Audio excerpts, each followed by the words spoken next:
e me não pode mais contento ave de energia e vibração como está senti ave e me pode pensar hey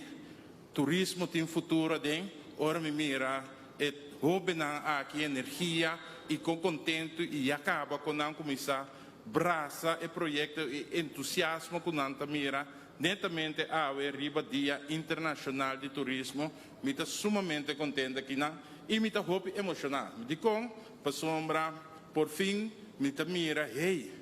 nosso futuro geração está compreender e não está entusiasmar e bem com produto junto com o Ministério de Enseñança, escola estudam a Brasil e me dabisa esse mindset.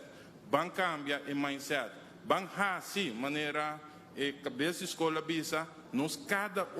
na primeiro lugar tá é turista riba nosso país. Ora nós compreender que você cada sinta aqui nanta turista na Corsol nós por braça tudo que o nosso país tem assim ora visitante na bini que é turista na nós por contagiar na e maneira mi colega ministros Vanheidor na bisa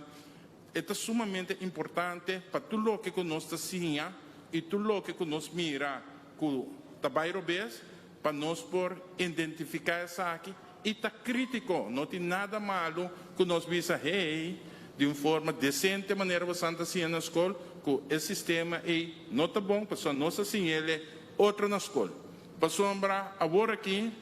turismo é pilar econômico mais grande e mais forte na Corsol e me quer como governo nós atrariba é outro setor também pero nós não vai negligenciar essa aqui e mira de imitar para nós vamos crescer turismo nós temos que crescer para sombra turismo tem outra possibilidade de então amanhã que eu sei que você está mais grande lo você pode escolher também para dentro esse setor aqui para sombra tem todo nível tem mais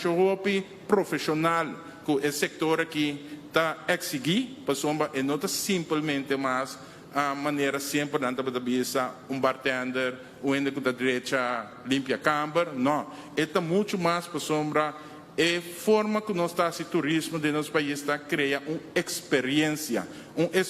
está algo que nós estamos lubida mais então bolsonaro como nós jovens de manhã nossa futura geração lo vai donar cada visitante que vem riba nossa isla e experiência aí